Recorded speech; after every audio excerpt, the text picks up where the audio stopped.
حمد و ثنا کے لائق اللہ ملک العلام ذو الجلال والاکرام کی ذات ببرکت ہے، اور درود و سلام ہو آقائے نامدار ختم الرسل پیکر حسن و جمال فاطمہ الزہرا رضی اللہ تعالی عنہا کے بابا اور حسنین کے نانا، میرے اور آپ کے رہبر اور رہنما جناب محمد رسول اللہ صلی اللہ علیہ وآلہ وسلم پر اور اللہ تعالیٰ کی رحمتیں اور برکتیں ہوں صحابہ کرام پر، تابعین اعظام، تبع تابعین کرام، محدثین کرام اور علماء کرام پر۔ حضرات سامعین، ملک پاکستان میں کچھ سالوں سے 8 مارچ کے دن کچھ خواتین اور ان کے ساتھ کچھ مرد حضرات عورت آزادی مارچ کے نام پر احتجاج کرتے ہیں، اگرچہ وہ مرد اور خواتین ان کی تعداد آٹے میں نمک کے برابر بھی نہیں، یعنی بہت تھوڑے سے وہ لوگ ہیں جو یہ احتجاج کرتے ہیں، اور وہ احتجاج کا مقصد یہ بتاتے ہیں کہ عورت کو آزادی دی جائے۔ لیکن ہمارا میڈیا، چاہے وہ الیکٹرانک میڈیا ہو، پرنٹ میڈیا ہو یا سوشل میڈیا ہو، ان کے اس احتجاج کو بہت زیادہ کوریج دیتا ہے، یعنی وہ بہت زیادہ زور و شور سے اس احتجاج کو دکھاتا ہے اور عوام کو یہ بتاتا ہے کہ یہ بہت بڑا مسئلہ ہے جس کو حل کیا جانا چاہیے۔ تو ہم آج دیکھتے ہیں کہ آیا قرآن اور حدیث سے، یعنی اسلام میں، کیا عورت کے اوپر کچھ ایسی پابندیاں عائد ہیں کہ جو اس کی آزادی میں آڑے آتی ہیں، یا ملک پاکستان میں یا اسلام میں عورت کو قیدی اور اسیر کی حیثیت حاصل ہے کہ اسے اس قدر جکڑا گیا ہے کہ اب اسے اپنی آزادی کی آواز بلند کرنا پڑی ہے، یا پھر یہ ایک مغربی یلغار ہے کہ جو ہمارے معاشرے کو خراب کرنے کے لیے اٹھائی جا رہی ہے۔ تو آج ہم قرآن و سنت سے دیکھیں گے کہ اللہ تعالیٰ نے قرآن پاک میں اور پیارے نبی صلی اللہ علیہ وسلم نے اپنے فرامین میں عورت کو کیا مقام، عزت، حیثیت عطا کی ہے۔ کیا ایسی عزت اور حیثیت کسی دوسرے معاشرے یا دوسرے مذہب کی عورت کو حاصل ہے یا نہیں ہے؟ جو آیت میں نے آپ کے سامنے تلاوت کی، اس میں اللہ تعالیٰ نے انسان کی تخلیق کے متعلق بتایا ہے کہ یا ایھا الناس، اے لوگو، انا خلقناکم من ذکر و انثی، کہ ہم نے تمہیں ایک مرد اور ایک عورت سے بنایا،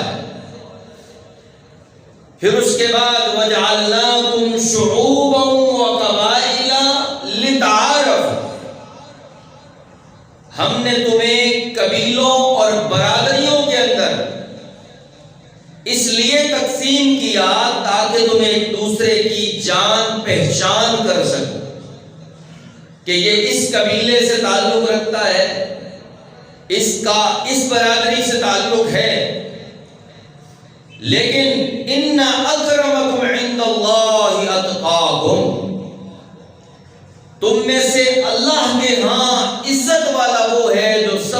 زیادہ متقی اور پرہیزگار ہو۔ اب وہ متقی اور پرہیزگار مرد بھی ہو سکتا ہے اور عورت بھی ہو سکتی ہے، یعنی اس میں یہ نہیں کہا کہ اللہ کے نزدیک عزت والے صرف مرد ہیں، بلکہ کہا کہ ان اکرمکم عند اللہ اتقاکم، چاہے مرد ہو یا عورت ہو، اگر اس کے دل میں اللہ کا خوف، ڈر اور تقوی موجود ہے تو وہ عزت والی ہے۔ اور دوسری جگہ پہ اللہ نے فرمایا خلقکم من نفس واحدہ، تمہیں ایک نفس سے اللہ نے بنایا ہے، ایک جان سے پیدا کیا ہے۔ اللہ نے آدم علیہ السلام کو ان کے پتلے کو مٹی سے بنایا، اور جب وہ پتلا بن گیا تو پھر اللہ نے اس میں روح پھونک دی، اور پھر اسی آدم سے اللہ نے اماں حوا کو پیدا کیا۔ یعنی تخلیق انسانیت کا اگر ہم تذکرہ کرتے ہیں تو ہمیں تخلیق کے اعتبار سے دونوں میں کوئی فرق نظر نہیں آتا ہے، یعنی مرد کا بنانے والا بھی خود اللہ ہے، اور عورت کو اسی مرد سے نکال کے پیدا کرنے والا بھی خود اللہ تعالیٰ ہے۔ دونوں کا خالق کائنات، مالک ارض و سما ہے۔ یعنی تخلیق انسانیت میں مرد اور عورت کا کوئی فرق نہیں ہے،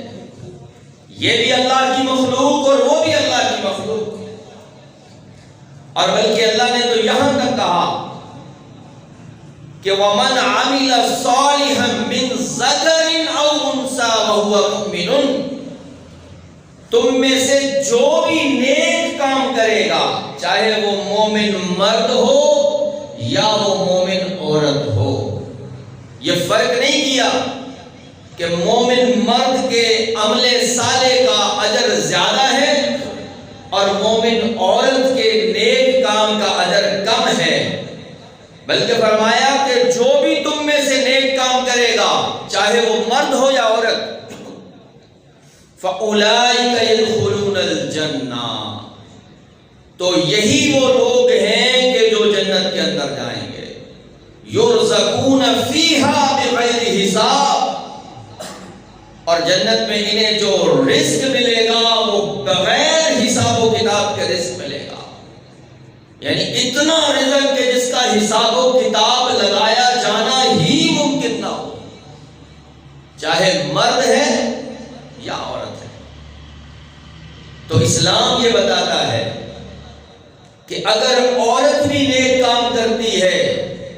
تو اس کے نیک کام کی حیثیت مرد سے کم نہیں ہو سکتی۔ پھر مزید آگے بڑھاتے ہوئے اس بات کو ہم دیکھتے چلے جائیں کہ اللہ تعالیٰ نے قرآن مجید میں کئی موقعوں پر باقاعدہ طور پر اس صنف کا یعنی عورتوں کا نام لیا ہے، اور واضح طور پہ اللہ تعالیٰ نے یہ بتایا ہے کہ یہ کام کرنے والے مرد ہوں یا یہ کام کرنے والی عورتیں ہوں۔ مثال کے طور پہ اس آیت میں اللہ تعالیٰ فرماتے ہیں ان المسلمین والمسلمات والمؤمنین والمؤمنات والقانتین والقانتات والصادقین والصادقات والخاشعین والخاشعات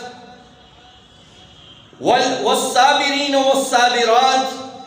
والخاشعین والخاشعات والمتصدقین والمتصدقات والحافظین فروجهم والحافظات والذاکرین اللہ کثیرا والذاکرات اعد اللہ لهم مغفرۃ واجرا عظیما، کہ چاہے مسلمان مرد ہو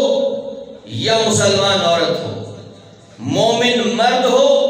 یا ایمان لانے والی عورت ہو، اللہ تعالیٰ کا فرما بردار مرد ہو یا اللہ کی فرما برداری کرنے والی عورت ہو،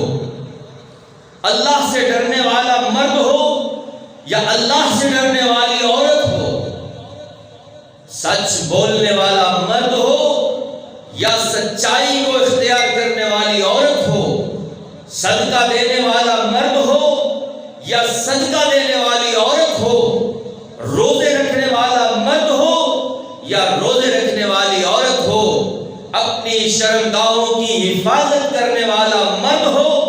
یا اپنی شرمگاہوں کی حفاظت کرنے والی عورت ہو، اللہ کو کثرت سے یاد کرنے والا مرد ہو یا اللہ کو کثرت سے یاد کرنے والی عورت ہو، اعد اللہ لہم مغفرۃ واجرا عظیما، ان سب کے لیے اللہ نے بخشش کا اعلان کیا ہے اور اجر عظیم کا وعدہ کر دیا ہے۔ کیا پتہ چلا کہ اللہ کے ہاں اعمال صالحہ میں یہ نہیں دیکھا جائے گا کہ یہ نماز عورت کی پڑھی گئی نماز ہے، یہ روزہ عورت کا رکھا گیا روزہ ہے یا مرد نے رکھا ہے، یہ تفریق نہیں۔ اللہ کے ہاں دونوں کے لیے نیک اعمال کرنے پر اجر عظیم اور بخشش کی بشارت دی گئی ہے، یعنی اللہ کے نظر میں کوئی فرق نہیں ہے۔ یعنی اللہ رب العزت جس طرح کی تکریم، عزت، حیثیت، ویٹیج اور وقت مرد کو دے رہا ہے، وہی رسپیکٹ، عزت، حیثیت، ویٹیج عورت کو بھی دے رہا ہے۔ پتہ یہ چلا کہ اللہ کی نظر میں کوئی فرق نہیں ہے۔ اور پھر اگر اس عورت کو مزید دیکھا جائے، اس مزید دیکھنے سے پہلے ذرا اسلام سے پہلے کے حالات کو بھی دیکھ لیجئے کہ اسلام سے پہلے کیا حیثیت تھی۔ ویسے تو وہ محتاج بیان نہیں ہے، کیونکہ لوگ جانتے ہیں کہ اسلام سے قبل یہ عورت باعث عار تھی، باعث شرم تھی، معاشرے میں کوئی حیثیت نہیں رکھتی تھی، لیکن اسلام نے کس حیثیت میں اسے رکھا ہے؟ ایک بیٹی کی حیثیت میں۔ اسلام سے قبل بیٹی پیدا ہوتی تو لوگوں کا رویہ کیسا تھا، اور اسلام کے بعد بیٹیوں کو کیا عظمت اور وقار اسلام نے دیا ہے، قرآن کی نظر میں دیکھتے ہیں کہ کیا ہمیں نظر آتا ہے۔ قرآن کہتا ہے کہ عرب کے اس جاہل معاشرے کے اندر وَإِذَا بُشِّرَ أَحَدُهُمْ بِالْأُنثَىٰ، جب کسی کو بتایا جاتا کہ تمہارے ہاں بیٹی پیدا ہوئی ہے، ظَلَّ وَجْهُهُ مُسْوَدًّا وَهُوَ كَظِيمٌ، تو اس کا چہرہ سیاہ ہو جاتا پریشانی کی وجہ سے، اور يَتَوَارَى مِنَ الْقَوْمِ مِنْ سُوءِ مَا بُشِّرَ بِهِ، لوگوں سے چھپتا پھرتا تھا، لوگوں سے اپنے آپ کو چھپایا کرتا تھا کہ بڑی ہی بری چیز ہے جو میرے گھر کے اندر آ گئی ہے، اور یہ سوچتا تھا کہ أَيُمْسِكُهُ عَلَىٰ هُونٍ أَمْ يَدُسُّهُ فِي التُّرَابِ، کہ اب اس شرمندگی کو ساتھ رکھ لوں یا زمین میں ڈبا دوں۔ حضرات، کوئی شخص اگر بیٹی کا باپ ہو تو وہ اس کیفیت کو سمجھ سکتا ہے بڑی گہرائی کے ساتھ کہ یار وہ کس جگرے کے مالک تھے، کتنے سخت دلوں والے وہ لوگ تھے، کتنی بے حیائی پر اتر آئے تھے کہ اپنے لختے جگر کو اس مٹی کے اندر زندہ دفن کرنے پہ تلے تھے۔ اور قرآن کہتا ہے وَإِذَا الْمَوْءُودَةُ سُئِلَتْ بِأَيِّ ذَنبٍ قُتِلَتْ، قیامت کے دن پوچھا جائے گا کہ بتاؤ تمہیں کس نے زندہ زمین میں درگور کیا تھا، اور کس جرم کی پاداش میں تمہیں زندہ درگور کیا گیا تھا؟ کیا تمہارا جرم یہ تھا کہ تم بیٹی تھی؟ کیا تمہارا جرم یہ تھا کہ اللہ نے تمہیں عورت پیدا کیا تھا؟ تو یہ تھی اس معاشرے کی تصویر کہ وہاں بیٹی کوئی درجہ نہ رکھتی تھی، لیکن اسلام نے بیٹیوں کو جو عزت اور مقام عطا کیا، آئیے دیکھتے ہیں ہمارے پیارے نبی جناب محمد رسول اللہ صلی اللہ علیہ وسلم کی زبان سے نکلے ہوئے الفاظ کیا کہتے ہیں۔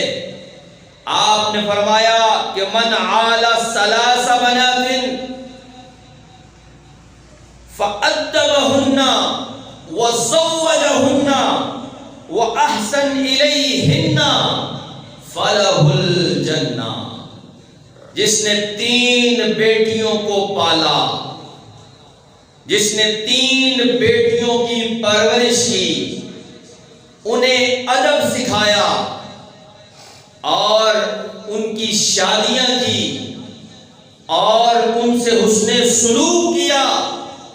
تو فلہ الجنہ، یہ جنت کا سرٹیفکیٹ حاصل کر لیا ہے۔ کس کی زبان سے؟ میرے اور آپ کے پیارے نبی جناب محمد رسول اللہ صلی اللہ علیہ وسلم کی زبان سے، کہ 3 بیٹیوں کی پیدائش پر، اور ایک روایت میں آتا ہے کہ بہنوں کی پرورش اور بہنوں کے ساتھ اچھا سلوک کرنے والے کے لیے بھی یہی سلوک ہے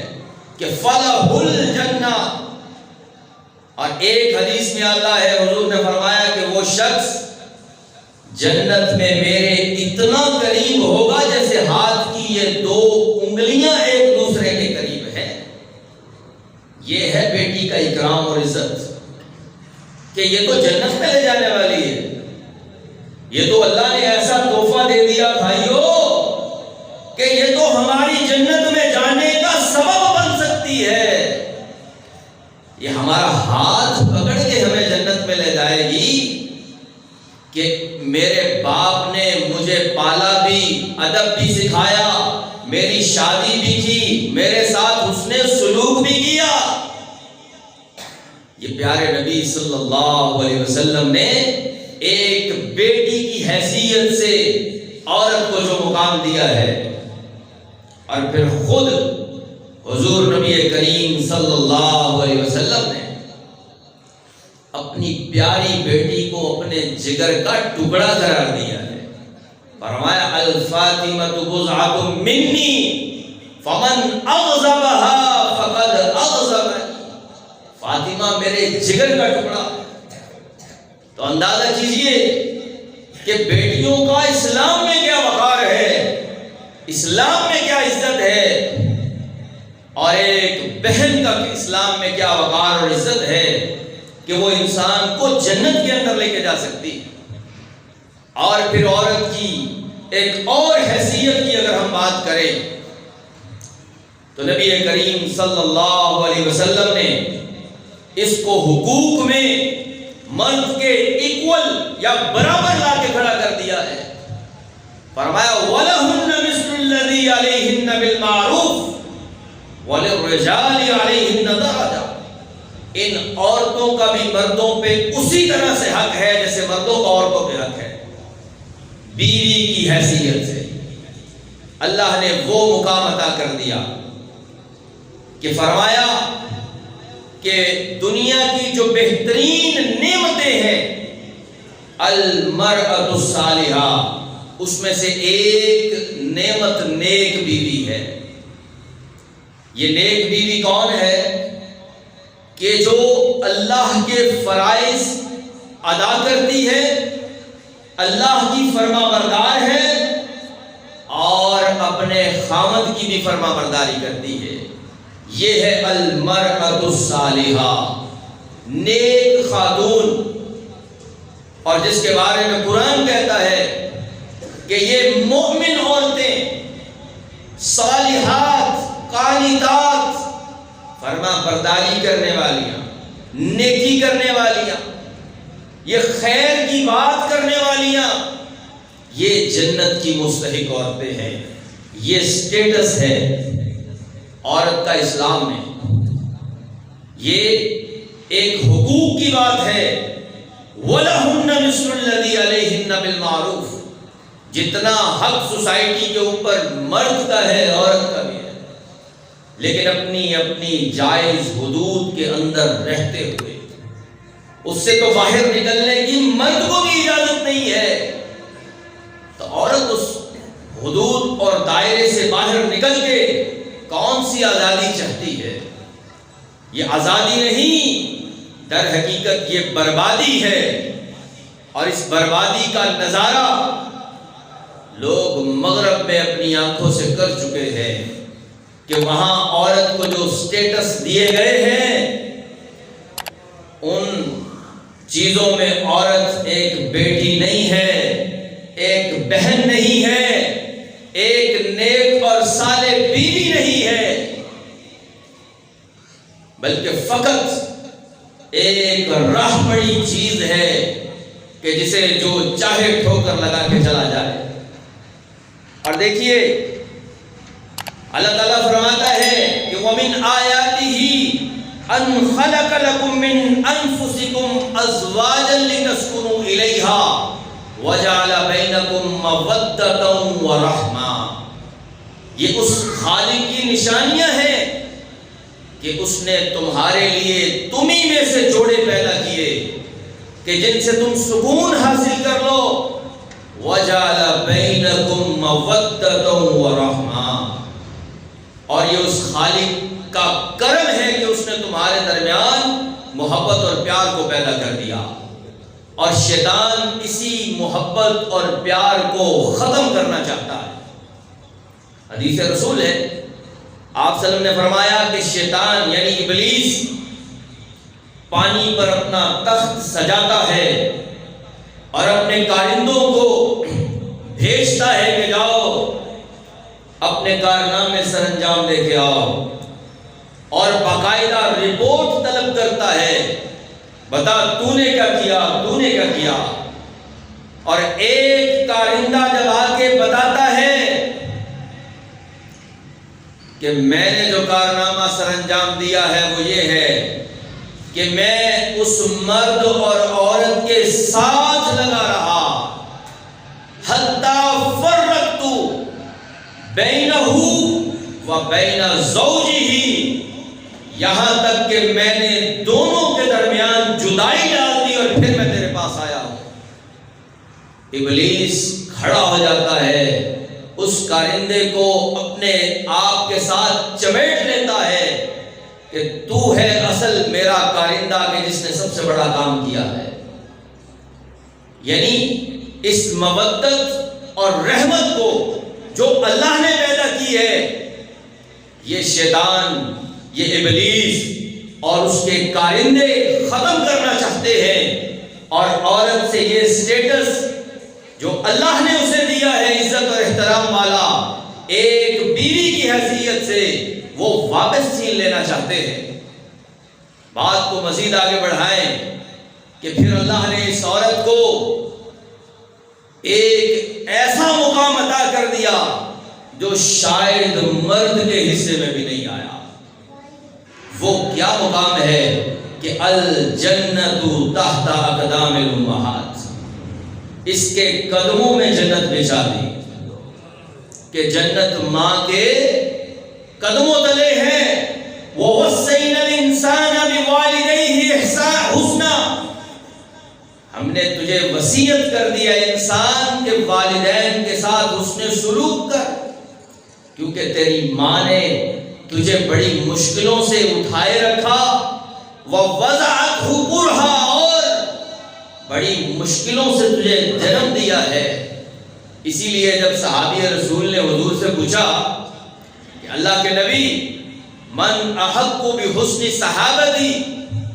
میرے حسن سلوک کا سب سے زیادہ حقدار کون ہے؟ آپ نے کیا کہا؟ اموں کی، تیری ماں،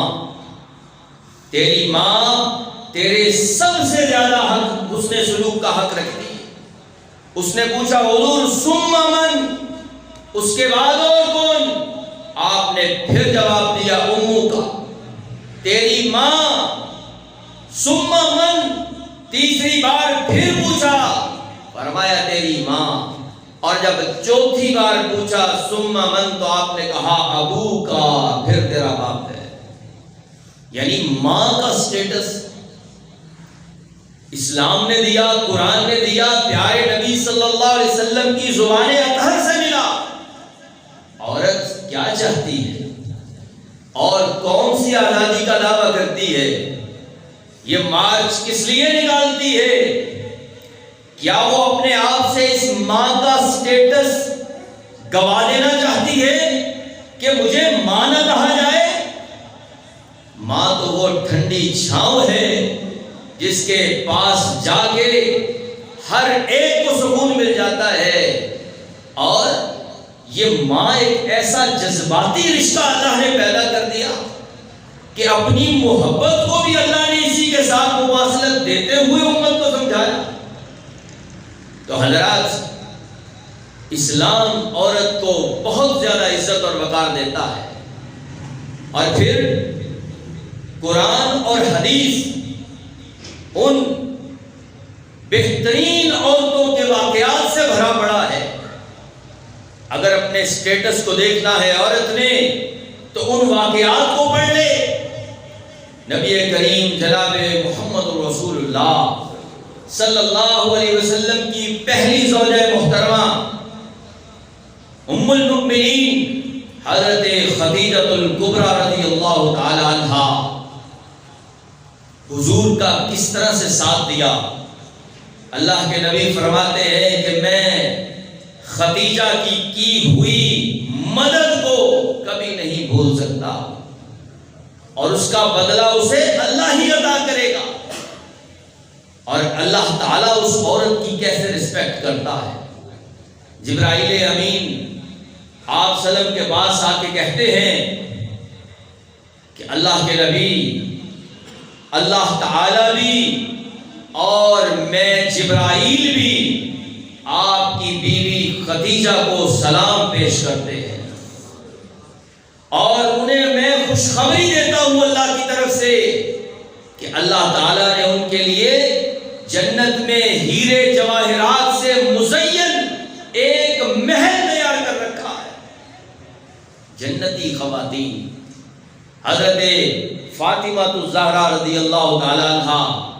آپ صلی اللہ علیہ وسلم کی پیاری بیٹی، حضور کے جگر کا ٹکڑا، آپ نے فرمایا سیدۃ نساء اہل الجنہ، یہ جنتی خواتین کی سردار ہوں گی۔ عورت کی حیثیت، عورت کا مقام، عورت کی بیٹش، اور حضرت عائشہ صدیقہ رضی اللہ تعالی عنہا طاہرہ مطہرہ کہ جن کی طہارت اور پاکیزگی کو اللہ نے قرآن کا حصہ بنا دیا کہ جسے قیامت تک پڑھا جاتا رہے گا۔ عورت کی حیثیت کم نہیں، آپ صلی اللہ علیہ وسلم کی سب سے محبوب بیوی، حضور فرماتے ہیں عورتوں میں عائشہ کی حیثیت ایسی ہے جیسے کھانوں میں سرید کی حیثیت ہوتی ہے۔ گوشت، سالن، اس کے اندر روٹی کو توڑ کے بھگو دیا جاتا تھا اور اس کھانے کو کھایا جاتا تھا۔ عربوں کے ہاں یہ کھانوں کا سردار کہلاتا تھا، اور اللہ کے نبی کو بھی ایسا کھانا پسند تھا، اسی لیے اس سے مثال دی ام المؤمنین حضرت عائشہ رضی اللہ تعالیٰ عنہ کی۔ اور قرآن نے تو بہت سی خواتین کا تذکرہ کیا ہے، چاہے وہ حضرت عیسیٰ علیہ السلام کی والدہ حضرت مریم ہی کیوں نہ ہو، ان کی پاک دامنی کی باتیں اللہ نے کی ہیں، اور حضرت شعیب علیہ السلام پیغمبر ہیں، ان کی 2 بیٹیوں کے حیا کی بات اللہ نے قرآن میں رکھ دی، اور حضرت موسیٰ علیہ السلام کی والدہ کی اللہ نے قرآن میں بات کی ہے، اور فرعون جو وقت کا ظالم ہے اس کی بیوی حضرت آسیہ کی مثال اللہ نے قرآن میں رکھ دی ہے کہ تم نے بننا ہے تو ایسی خواتین بنو۔ اور لیکن اس کے مد مقابل ایسی خواتین بھی اسلام نے بتا دی کہ چاہے وہ پیغمبر کی بیوی ہو، لیکن اگر کردار بہتر نہیں، اگر توحید باقی نہیں، اگر اللہ اور اپنے خاوند کی فرما بردار نہیں، تو پھر اللہ ان کی بھی مثالیں پیش کرتا ہے۔ قرآن میں دیکھیے اللہ کیا کہتا ہے کہ ضرب اللہ مثلا للذین کفروا امرأۃ فرعون کفروا امرأۃ نوح وامرأۃ لوط كانتا تحت عبدین من عبادنا، کہ دو بیویاں جو ہمارے دو پیغمبروں کی بیویاں تھیں، حضرت نوح علیہ السلام کتنے اولو العزم پیغمبر ہیں، 950 سال تبلیغ کی ہے۔ حضرت لوط علیہ السلام ابراہیم علیہ السلام کے بھتیجے ہیں، بہت عظیم پیغمبر ہیں، لیکن ان کی بیویاں فخانتاہما،